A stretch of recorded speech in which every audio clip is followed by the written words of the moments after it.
This episode of the Red Bull Rant is brought to you by the fine patrons that support us through patreon.com/Red Bull Rant. You can support us for the low price of $1 a month, and you can get exclusive content, including a monthly wrap-up for the New York Red Bulls.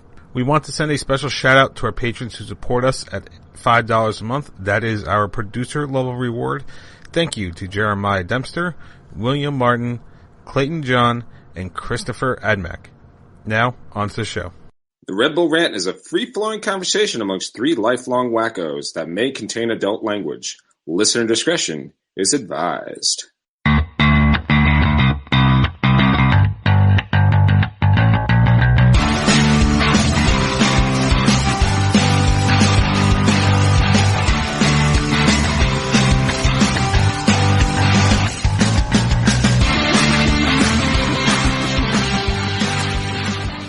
Welcome, my friends, to the show that never ends. This is the Red Bull Rant podcast. I'm your host, Jason Iapicco.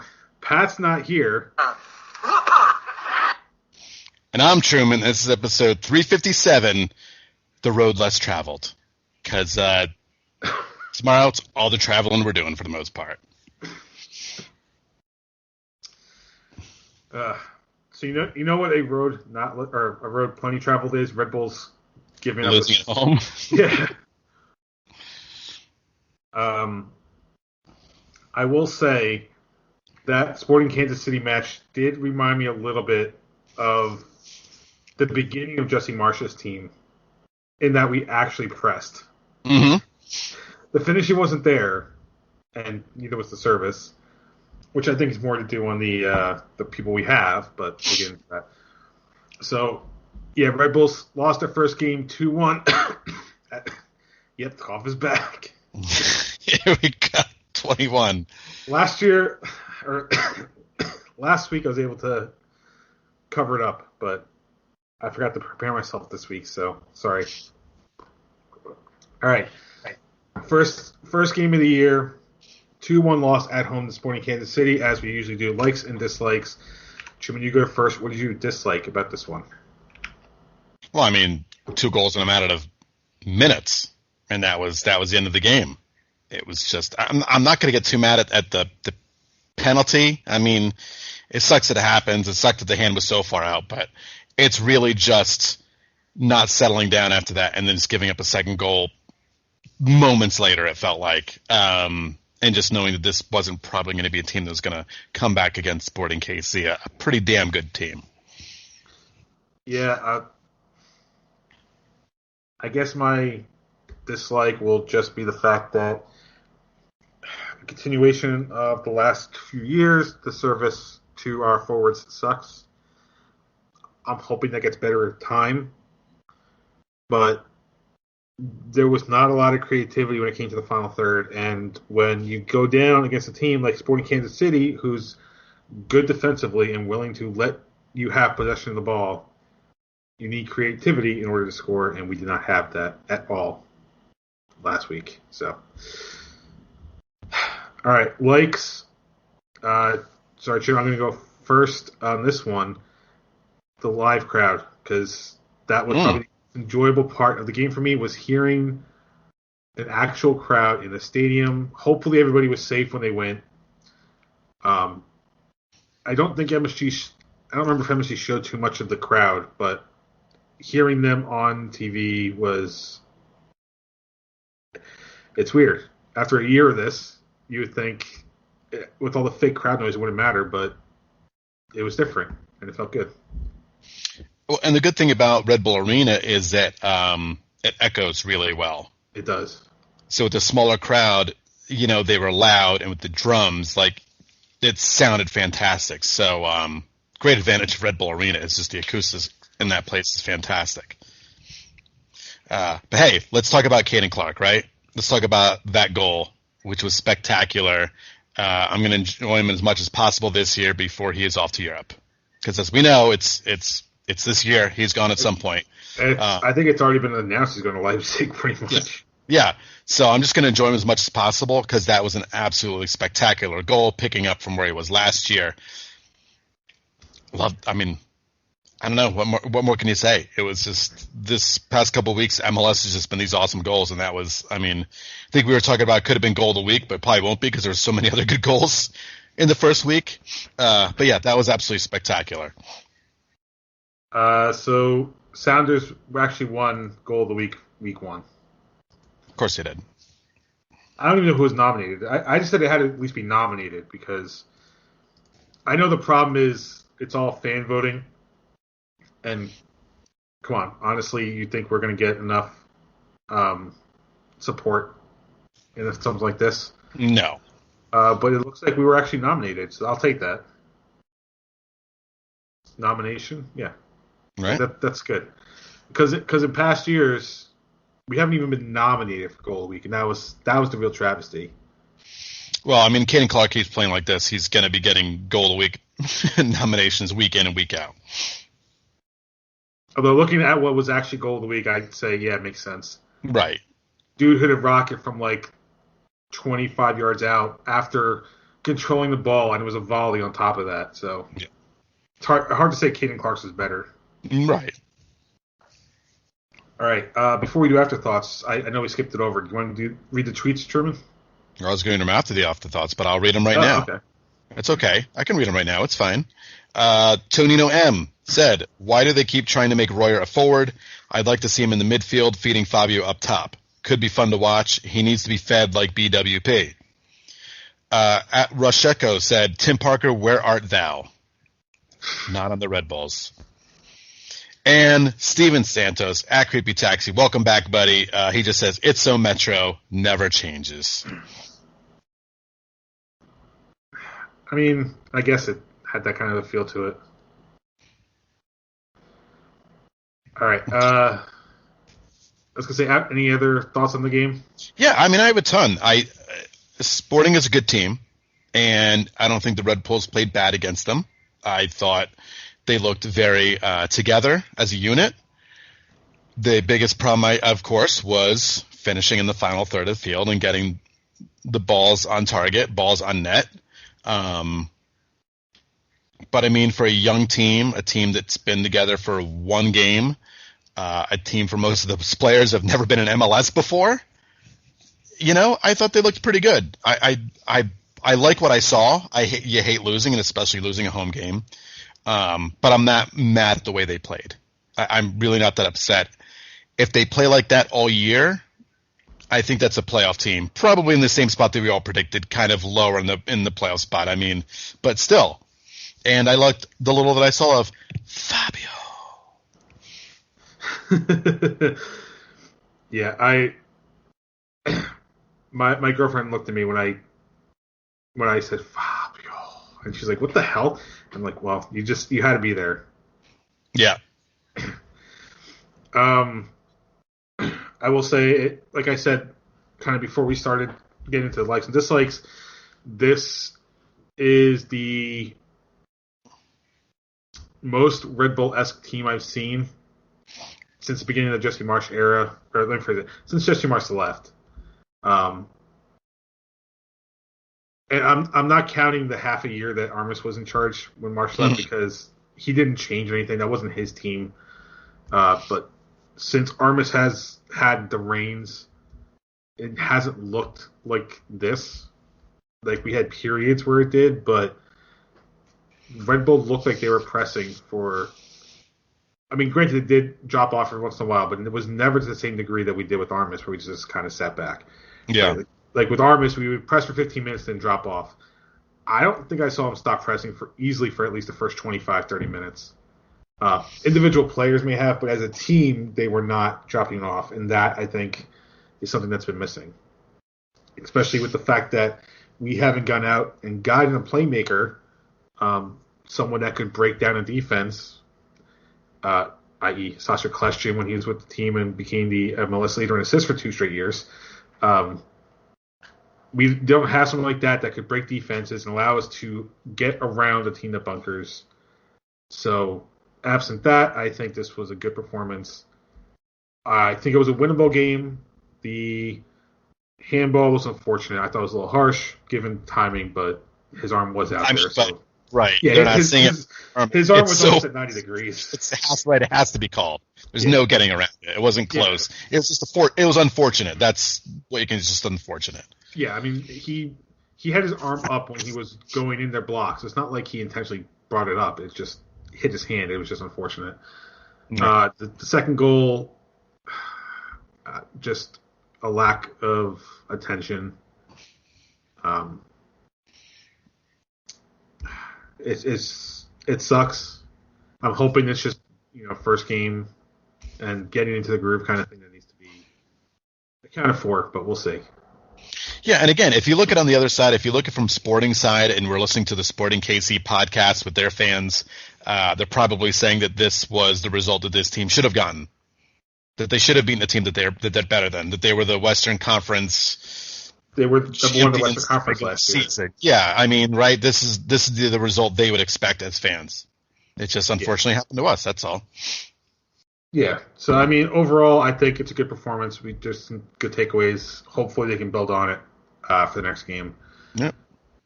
Before we talk about that, actually, and I'm hoping this will play correctly. Shit. Of course, I decided to do something stupid to my phone right before I do this. I have to announce, because I just noticed it, we have a new $5 patron.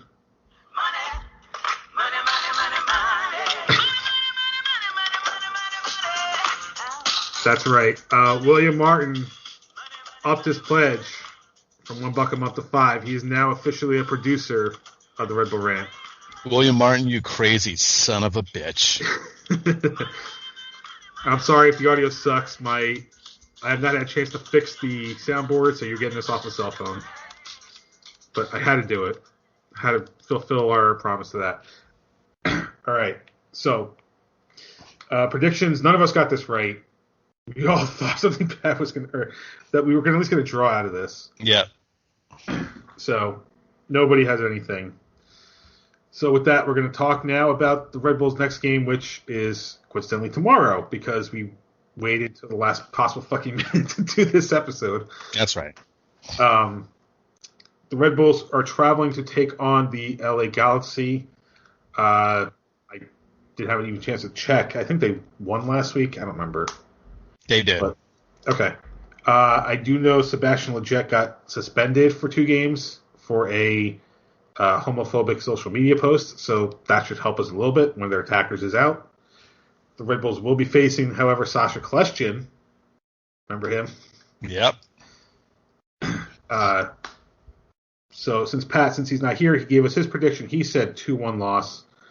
Truman, as the returning champion, you go first. What do you think is going to happen against the LA Galaxy? I'll say nothing good. But I'm predicting a loss. I don't see them again getting blown out. But again, I think right now the Galaxy are probably a better team than the Red Bulls. It's just a fact. This is the fact that it's going to take this team probably a month to get their shit together and be a more cohesive unit. Pat said 2-1. Oh, God. I'll say 2-0, I guess. 2-0. You just got to be a little different. Yeah. I don't think they're going to get blown out. I think they'll play well. I think they'll be good enough to hang in the game for the most part. But again, I think it's going to take a while for them to get some points. Now that we kind of saw them against a good team, it's going to be another pretty good team. But I don't think they're going to embarrass us.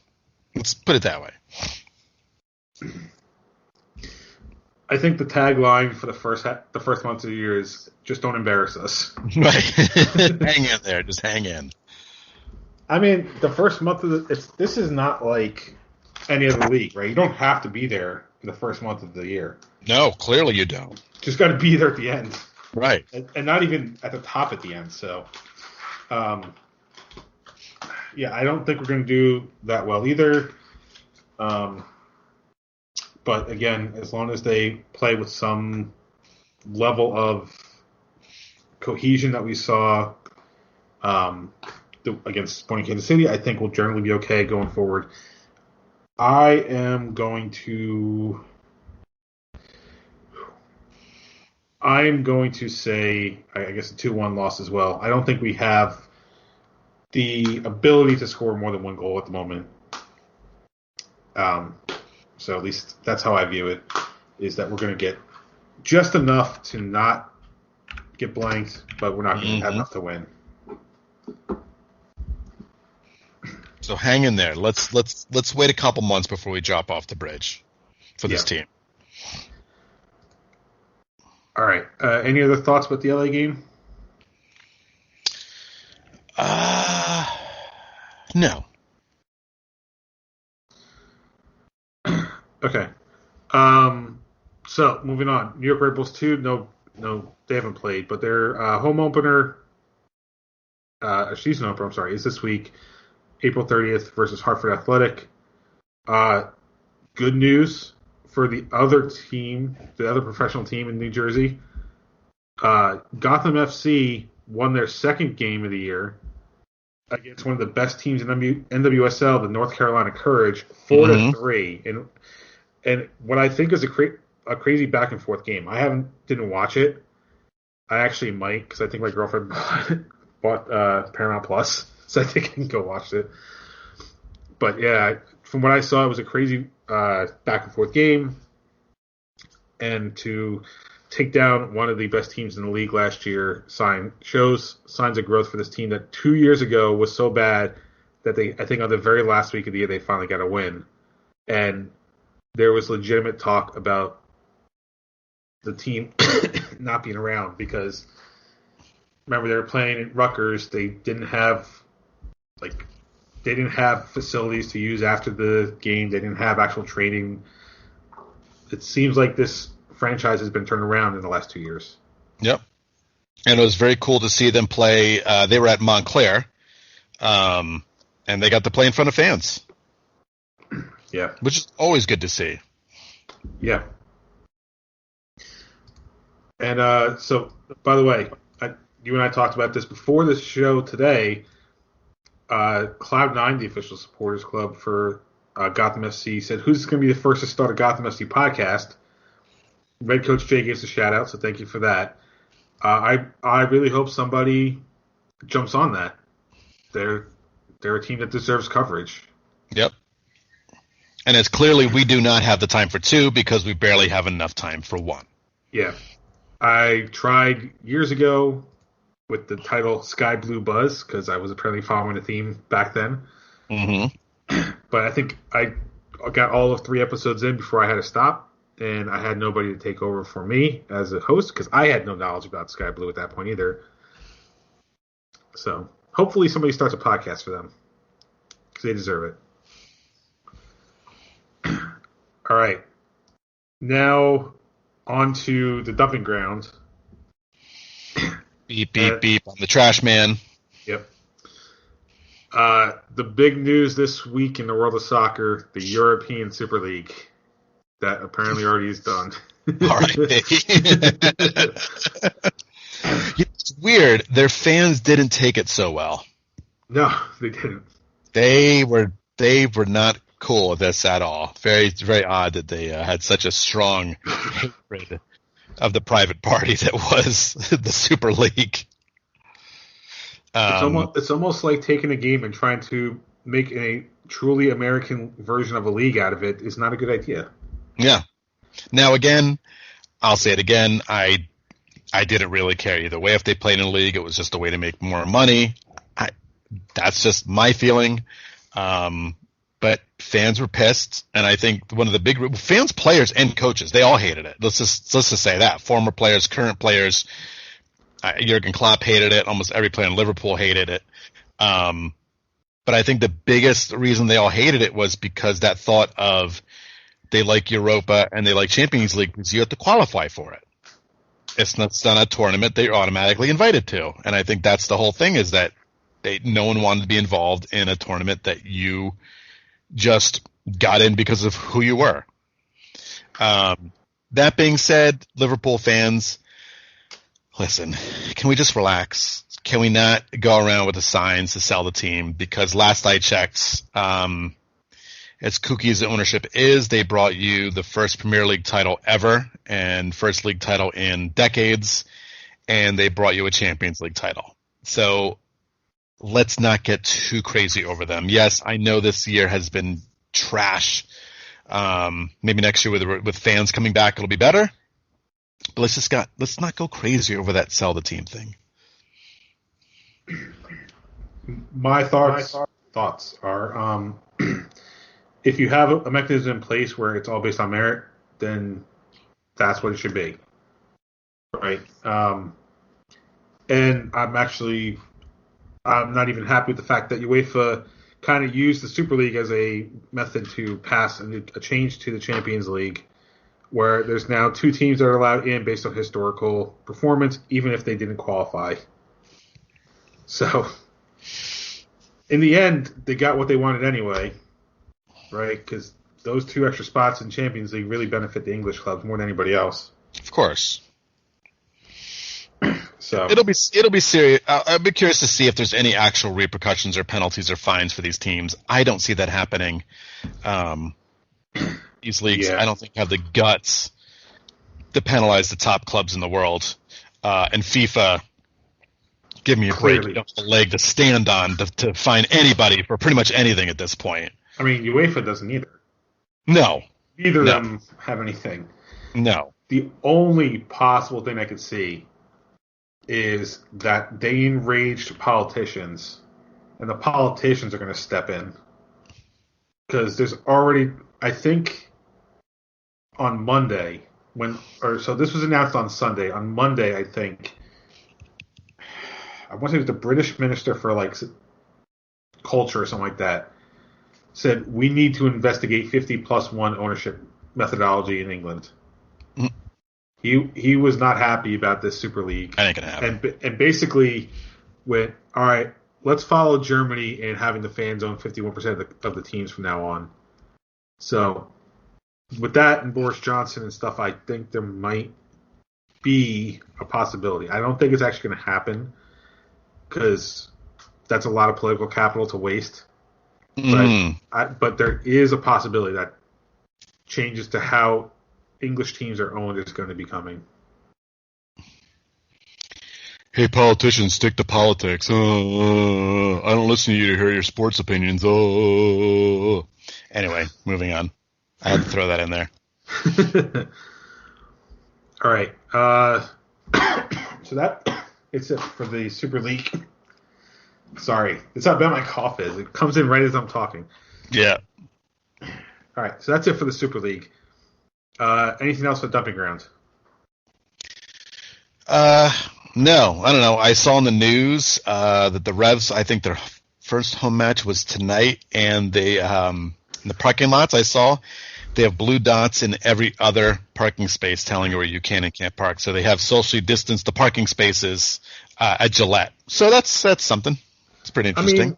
I mean, more room for tailgating, honestly. It's just more room for tailgates. You don't have to park next to me, and I can set up my grill and chairs right there. It's kind of nice. I was going to say, that's probably the why, because Gillette is just in the middle of nowhere, so if people are going to tailgate, you got to make sure they're safe. That's probably the reason for doing it. Mm-hmm. But it's going to be smallly attended because of just, they got to be limited capacity. Right, limited capacity. They should be like 2 spaces, plenty of room to tailgate then. Yeah. But I don't know. Good for the Revs fans, I guess. They get fans in their stadium too, so that'll be nice for them. And I hope they lose. I should have mentioned this during the Sporting Kansas City stuff. I thought it was funny so this is, I think, officially the second match or third match that the supporters have had in Red Bull Arena with the safe standing sections. Right? Because I think we got one match in last year before COVID hit. And then we got the quote preseason match. So this is the third match that we have it. Mm-hmm. And I thought it was funny seeing a guy sit on the railing of the safe standing section waving a flag. The whole point of the railing is so you don't fall over, and he puts himself in a position to fall over. Like the team gave the supporters groups collectively what they were asking for, a safer section to be in. And you go and prove that no matter how safe they try to make it, somebody's going to be stupid enough to do something that could make it worse. Yeah, of course. I.e., human idiocracy knows no bounds. Would you expect any less? No. All right, so passing it here, which means we're skipping the betting corner. So, Truman, that means it's time for your terrible team of the week. That's terrible. There you go. That's my Charles Barkley impression. Opening night. Let's throw it right out there. Minnesota United, hoping to be a playoff contender, got shellacked by Seattle 4-0. Now, mind that that's in Seattle in their home opener and a tough place to play. But they gave up 4 goals in the second half, I believe it was. So that's no bueno for them. No. Yeah, Minnesota, get your shit together. I kind of like you as my Western Conference team if I had to pick one, just because I like this stadium and they sing Wonderwall after games. That's cool. I mean, we were talking about pre-COVID. We were going to talk about doing a road trip there. 100%. Hopefully, maybe next year. Maybe. As long as they play in July or August. I'm not going to Minnesota in April. No. And it's not. Well, maybe not August next year. Kind of have something on the calendar already for August next year. Oh, yeah. No, well, I don't. I'm not paying attention. It's in a terrible place. I refuse to support it. Sorry, not going to watch games. Stadiums were built by, basic slavery. No, that's not what I was talking about. Are you not talking World Cup? No. I'm talking about an event in New Jersey you and I have next year. Event next? Oh, wait, just what? Like, just at the event, just like the one we're going to have in May. Oh, that's in August? I think it was, yeah. Is it taking up the whole month? I don't think he's that adventurous about it, but I can't take a month off of work for that. It's hard enough to get a weekend off. The best part is nobody knows what we're talking about. Yes, they know. They all know. Talking about this, all right? All right, people, you can't see it. Talking about that, buddy. Right there. Boom, you're next, pal. I am next. All right, so, by the way, I got a proposal for next week for Terrible Team of the Week. I got to come up with this early. So today, because we're recording on Saturday, this is, I can put this out there. New York City FC versus FC Cincinnati, right? Since he's the worst team in the league last year, how much worse can it get? Well, how about giving up tradition?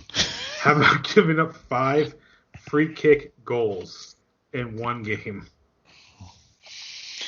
I refuse to acknowledge anything NYC FC does in a positive fashion unless it's against DC United.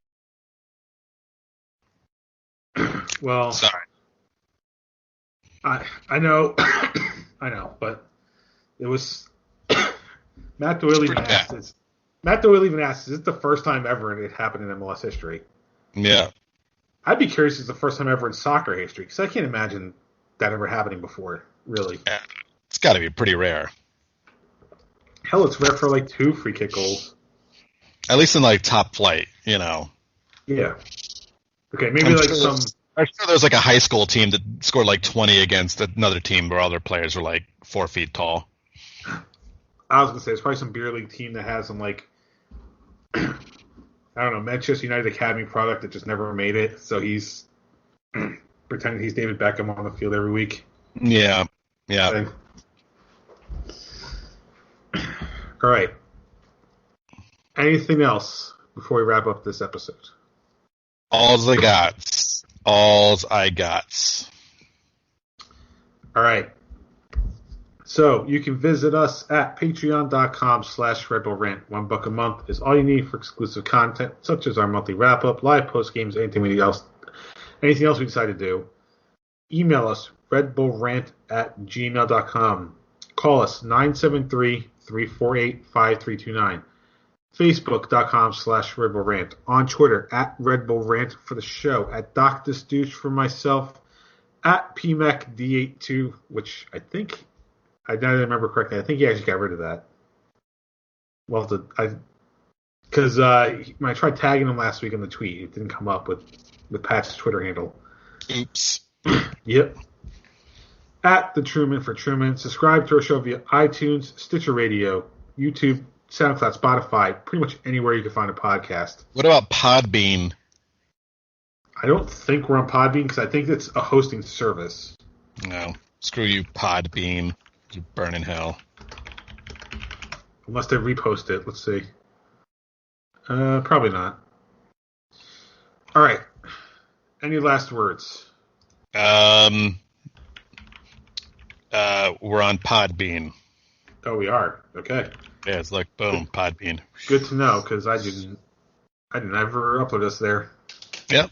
All right. Anyway, aside from that, I won't be working when the game's on, so that'll be nice. It'll be in the afternoon, so I actually get to watch it. That'll be nice. The result probably won't be nice, but I would love for the Red Bulls to completely surprise us in what is still, I don't even care. I'm still calling it the 1% derby. It's still fun to call it, even though it's so far away from the good old days. Anyway, shock us all and win. All right. For Truman and myself, this has been episode number 357 of the Red Bull Rant.